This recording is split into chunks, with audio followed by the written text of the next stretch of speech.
Halo pemirsa Cokro TV, jumpa lagi bersama saya Nong Darul Mahmadah dalam acara yang lagi viral. Nah, saat ini yang lagi viral di media sosial ini atau di media massa yang lain terkait soal kunjungan Pak Presiden Jokowi ke Maumere tanggal 23 kemarin ya, Maumere Nusa Tenggara Timur. Dan beliau disambut sangat antusias oleh masyarakat di sana karena memang waktu pemilu kemarin juga kan menangnya tinggi banget tuh Jokowi di situ. Jadi wajar memang disambutnya sangat-sangat antusias dan bersemangat. Nah, seperti biasa acara yang lagi viral saya ditemenin oleh Kak Ade Armando. Halo Kak Ade. Halo semua. Iya, dan juga ada Mas Eko Kuntadi. Halo Kisana. Halo. Ya, jadi kita mau ngobrolin soal itu nih, Kak Ade sama Mas Eko, karena di media sosial sepertinya para orang-orang yang selama ini mengkritik kebijakan Jokowi nih kayak mendapatkan momentum gitu ya, dengan adanya peristiwa ini gitu. Bahkan menyamakan kerumunan Pak Presiden ini dengan Rizik Syihab yang waktu itu baru datang dari Arab Saudi. Kan menurut saya sih itu ngaco banget ya, masa presiden kok disamakan dengan Rizik Syihab, kan jauh banget gitu loh. Nah, kita akan ngobrolin itu tuh Kak Ade, Mas Eko, gimana nih menurut Kak Ade? Seperti biasa Senior dulu. pakai logika akal sehat. Tapi saya mau serahin ke Eko dulu lah. Saya tuh nggak tega loh kasih komentar ini. Maksud saya kalau saya sih lagi mencari pilihan kata-kata yang cukup sopan gitu loh untuk menggambarkan orang-orang yang mengkritik kunjungan Pak Jokowi itu. Saya takut kalau saya ngomong sesuatu nanti kena undang-undang ITE soalnya. Jadi Eko dulu dah. Ini unbelievably nanti deh. Oke, ya. Gimana Mas Eko ya? Kalau saya menyamakan dengan kepulangan Rizik dari Saudi ke Indonesia itu pasti nggak benar, karena kepulangan Rizik dari Saudi itu kan memang nggak dijerat hukum kan. Rizik dijerat hukum bukan gara-gara itu, gara-gara dia mengundang banyak orang ke Petamburan dalam pernikahan anaknya, itu yang dijerat hukum. Tapi kepulangan Rizik yang seolah-olah spontan disambut oleh pendukungnya, kalaupun dimobilisir, itu nggak dijerat hukum oleh polisi. Jadi Rizik nggak terkena hukum itu. Dan kedua kan dia berbohong soal COVID ya, dia pernah COVID, kemudian itu juga terus kan ada jeratan-jeratan lain soal kasus chat mesum juga ditersangkakan lagi. Jadi agak berlebihan. Iya, sama Rizik sama Jokowi menyamakan. Iya, dalam kasus kerumunan orang yang tidak, dalam tanda kutip, tidak disengaja itu, orang-orang menyambut antusias, sama nggak dijerat hukum. Jadi akan sangat lucu kalau mereka kemudian meminta presiden menjerat hukum. Yang ingin dikatakan Eko kan, ya saya pikir itu poin yang bagus tuh. Artinya gini, kan Rizik tidak ditangkap gara-gara kerumunan orang di bandara misalnya. Kalau di bandara itu kan kayak kerumunan yang memang tidak bisa diatur, jadi bukan sesuatu yang dengan sengaja dilakukan terjadi karena misalnya Rizik atau panitia mengundang orang untuk beramai-ramai datang ke bandara untuk menyambut Rizik kan. Ke bandara. Walaupun kemudian datang, tapi ke bandara. Jadi bukan dalam tujuan ada sebuah event, dan event itu orang diundang untuk datang ke sana. Gitu. Karena kalau yang bisa disamakan dengan kejadian di NTT ini adalah yang di bandara ya. Bandara juga kerumunan orang dalam jumlah yang sangat besar, tapi itu terjadi dengan sendirian, natural gitu ya, alamiah saja. Yang jadi masalah dengan Rizik, kenapa dia sampai menjadi perkara, menurut Eko ini adalah karena dia mengundang orang untuk hadir di pertama pernikahan, kedua di Maulid barangkali ya. Iya. Jadi ada acara di mana orang memang dengan sengaja diundang untuk berkumpul di sana. Dan itu di Bogor ya. Tapi kalau kalau Jakarta, yang di Tamburan. NTT ini kan betul-betul Tamburan. Kalau yang di NTT ini kan Pak Jokowi datang dengan kendaraannya, dia menuju suatu tempat, tapi dalam perjalanan itu kemudian dia tanda petik dihadang lah ya, diserbu oleh para pecintanya. Masyarakat. Ketika itulah terjadi penumpukan orang. Nah, masyarakat. Tapi yang lucu memang kemudian itu mulai ada yang kalau nggak salah ada seorang tokoh yang bilang, tapi buktinya Pak Jokowi menyimpan bingkisan dalam mobilnya. Jadi seolah-olah memang Pak Jokowi dengan sengaja meminta hadiah, orang gitu. Ya by design lah, bukan lagi sesuatu yang secara alamiah natural terjadi. Ya saya setuju tuh dengan Eko untuk mengatakan bahwa nggak bisa disamakan dong, ya. Nah saya sendiri tadi saya katakan apa yang dilakukan oleh para penyerang Jokowi ini luar biasa rendah saya rasa ya. Jadi betul-betul mencari-cari sesuatu yang sama sekali bukan kesalahannya Pak Jokowi, dan kemudian itu dijadikan semacam gorengan kan, ya. Dan itu menurut saya ya digoreng habis, ya rendah banget, digoreng habis dan rendah banget. Kalau tidak ingin mengatakan bodoh gitu ya, itu kan tuduhan-tuduhan itu datang dari orang-orang yang dalam pandangan saya tidak punya akal sehat. Tapi itu kok bisa-bisanya misalnya orang yang bicara itu adalah siapa, MUI itu, Anwar Sekjen Abbas. atau siapa? Yeah. Anwar Abbas kan? Pak Anwar Abbas. Kalau Rizik ditangkap, ya mestinya Jokowi juga ditangkap. Kan itu, ya kok orang selevel dia bisa-bisanya tiba pada kesimpulan semacam itu. Bagaimana mungkin dia gagal untuk memahami bahwa penangkapan atau penahanan atau pemerkaraan Rizik itu kaitannya adalah dengan kesengajaan untuk mengumpulkan orang dalam jumlah banyak dengan mengabaikan sama sekali protokol COVID. Kalau kita lihat adegan di NTT ini jelas kok, para pampres itu mati-matian berusaha mencegah agar orang tidak menghalangi ya, mengingatkan jarak, memaksakan orang untuk mengenakan masker dan seterusnya. Masa itu nggak kelihatan sih oleh Pak Anwar Abbas? Ya, dan Pak Anwar Abbas ini bukan orang sembarang. Kalau MUI kan seringkali gitu, seringkali salah kamar kan. Ini bukan masalah agama ngomong gitu loh. Dia masalah apa ngomong, sampai kemarin masalah nakes di Pematang Siantar ikutan gitu. Padahal soal medis ngomongnya agama. Jadi lompat-lompat terus, salah kamar terus. Kalaupun salah kamar berbeda, tapi memaksa ada connecting door gitu. Ya. Polanya kayak gitu. Ya. Dan jadi memalukan kan kok.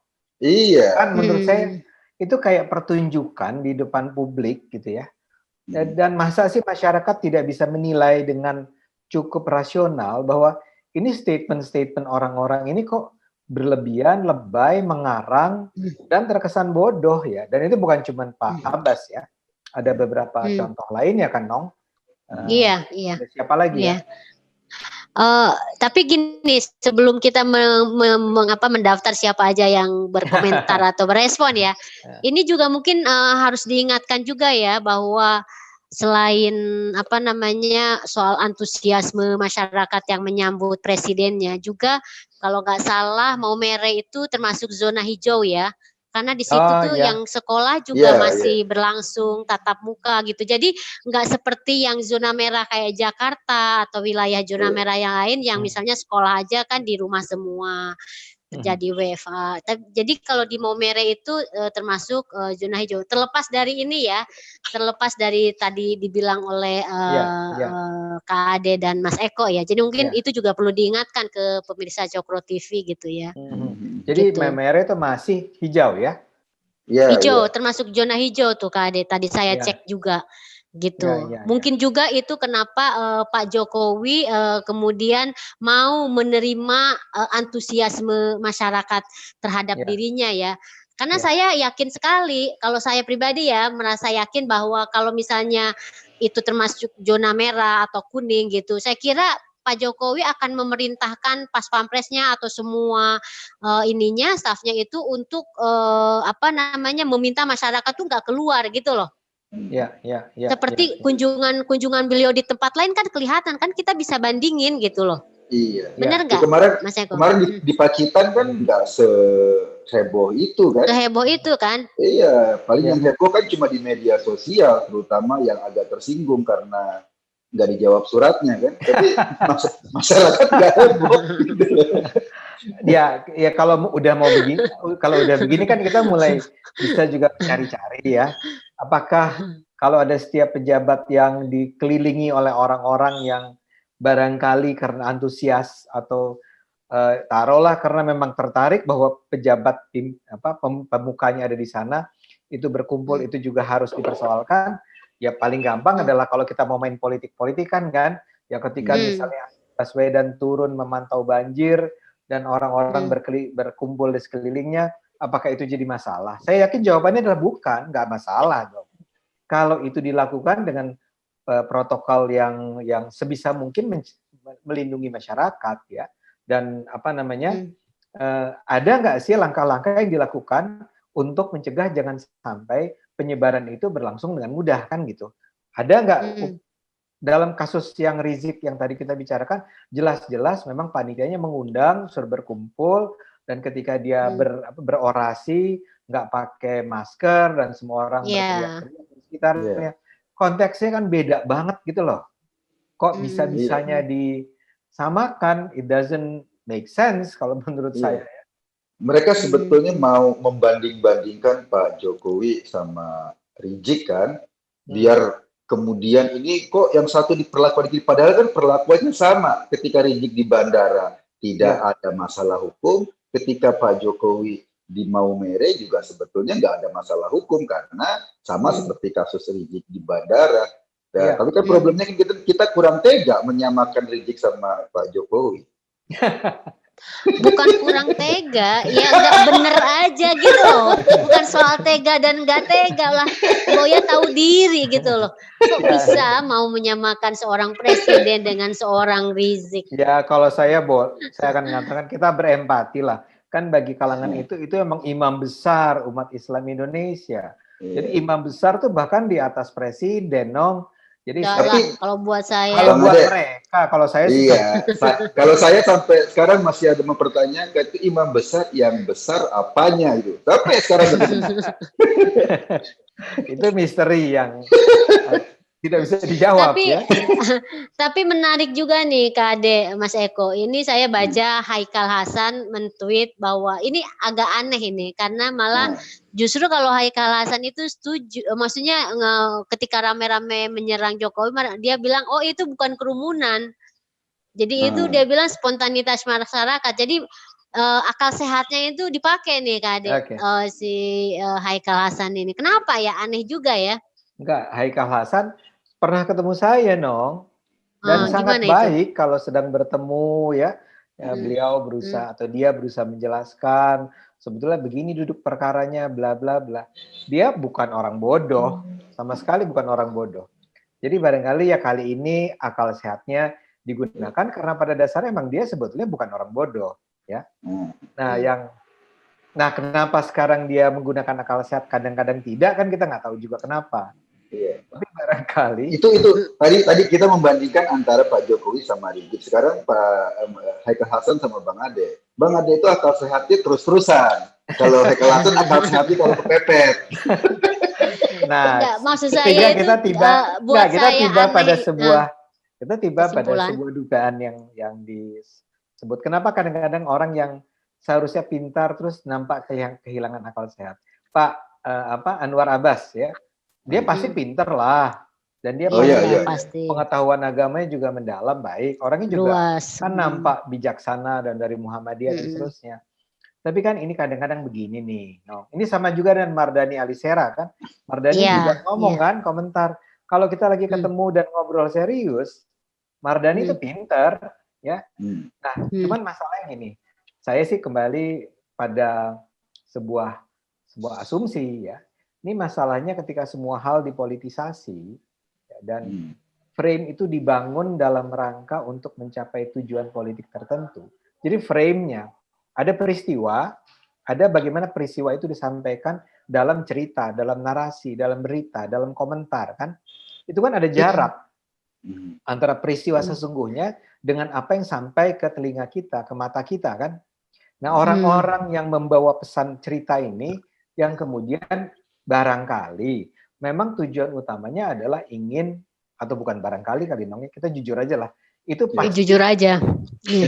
itu pasti menyampaikannya dengan tujuan tertentu, dan dalam hal ini tujuan misalnya kebencian terhadap Pak Jokowi, kemarahan terhadap Pak Jokowi, ingin menjatuhkan Pak Jokowi.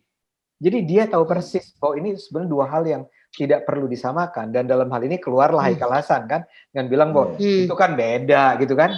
Nah, ketika dia mengatakan itu, lagi-lagi pertanyaannya adalah kenapa dia melakukan itu, karena dan kenapa dia membangun frame yang sebetulnya seharusnya selalu dia keluarkan sebagai bagian dari produk akal sehatnya kan. Ya. Nah, dalam hal ini saya duga ya karena Pak Haikal lagi berusaha membangun hubungan baik dengan ya. Sementara ya barangkali Pak Anwar atau Mardani atau entah yang lain lah yang bikin menyebarkan pesan-pesan di WA group di mana-mana itu ingin menggunakan ini sebagai cara untuk menjatuhkan nama Jokowi, karena sekarang ini barangkali saya rasa Eko setuju ya, menjadi udah semakin susah nih nyari-nyari kelemahan Pak Jokowi, nyari-nyari celah. Nyari-nyari celah. Ya akhirnya dia memainkan isu-isu cetek ya, isu-isu yang tidak substantif untuk dijadikan bahan gorengan kan, ini kan isu yang nggak substantif sebetulnya untuk seorang sama sekali enggak. Ya. Dan bukan cuma itu aja kan. Karena kemudian itu kalau, ya karena tadi dibilang ya enggak, saya mau bilang selain lanjut soal ke Adek. Ya selain soal kerumunan itu juga ada orang yang nyinyirin yang Jokowi jalan di pematang sawah atau di mana itu ya? Iya. Yang hujan-hujan itu. Hujan-hujan. Ya, itu kan biasa-biasa aja. Ada videonya yang menjelaskan, menggambarkan secara jelas prosesnya, dia datang dan di dekat dia itu ada pengawal pasukan pas pampres ya. Ini kan tiba-tiba ada yang nyinyirin gimana kalau dia tiba-tiba di tengah sawah itu dipatok ular gitu kan. Ya ya apapun bisa terjadi kan. Dia kebanyakan nonton film Susana sih. Iya, gimana kalau tiba-tiba ada Nyi Roro apa, gitu. Ada genderuwo atau apa, itu kan udah kemana-mana komentarnya. Tapi itu di retweet, di repost dan seterusnya.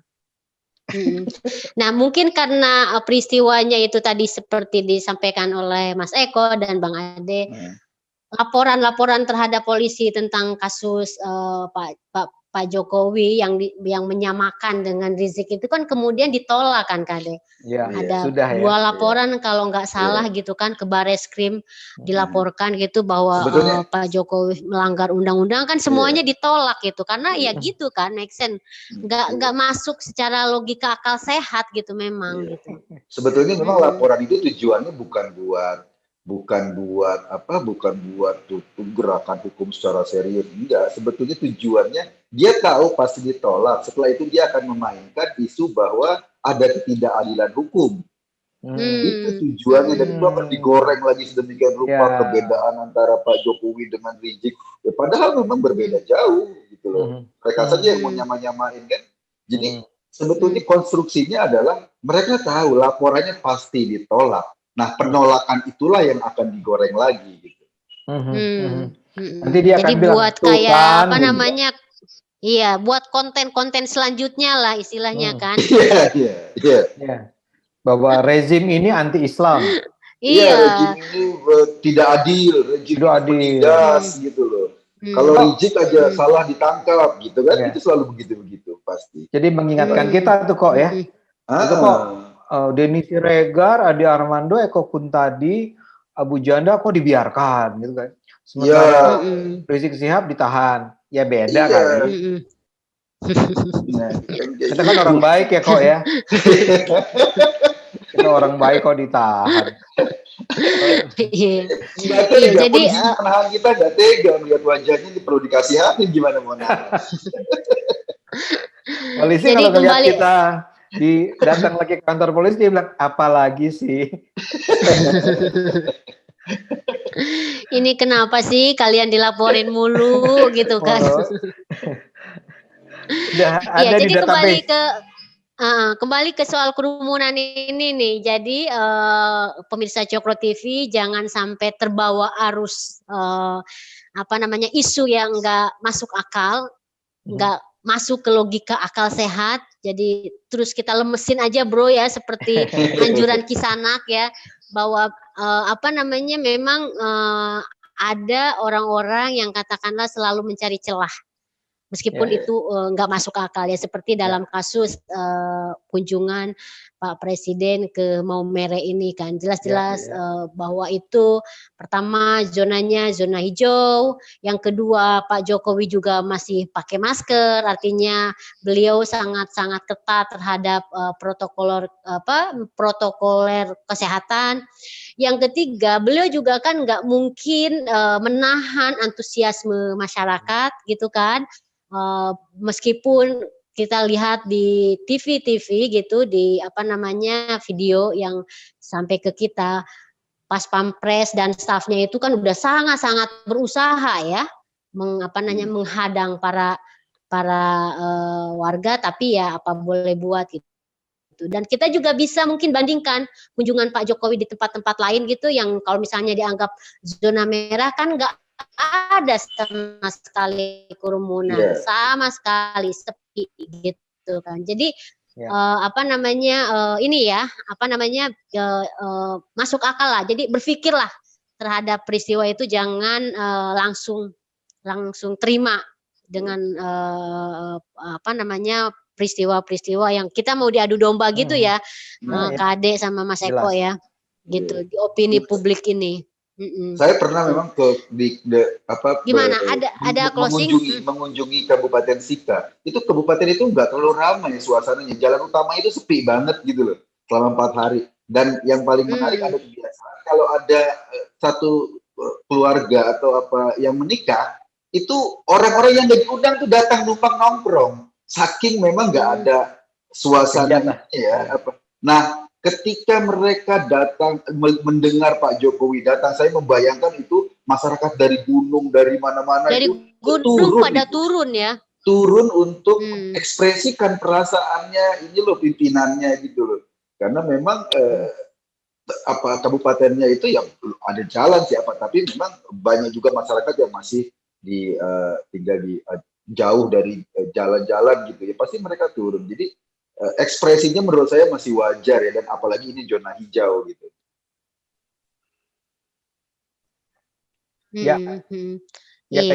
Gimana Kak Ade, ada closing? Saya cuma bilang sudahlah buat kelompok-kelompok anti Jokowi ini, kita bertanggung jawab untuk mengajak rakyat kita berpikir secara logis, secara akal sehat. Jangan buat frame yang macam-macam lah. Jangan menumbuhkan rasa benci dengan menggunakan peristiwa-peristiwa yang sebetulnya tadi sederhana saja kok, ya, nggak usah dibikin analisis macam-macam. Jadi udah, kita mau bangsa ini lebih baik, jangan sebarkan kebohongan, kebodohan semacam itu. Itu aja kali.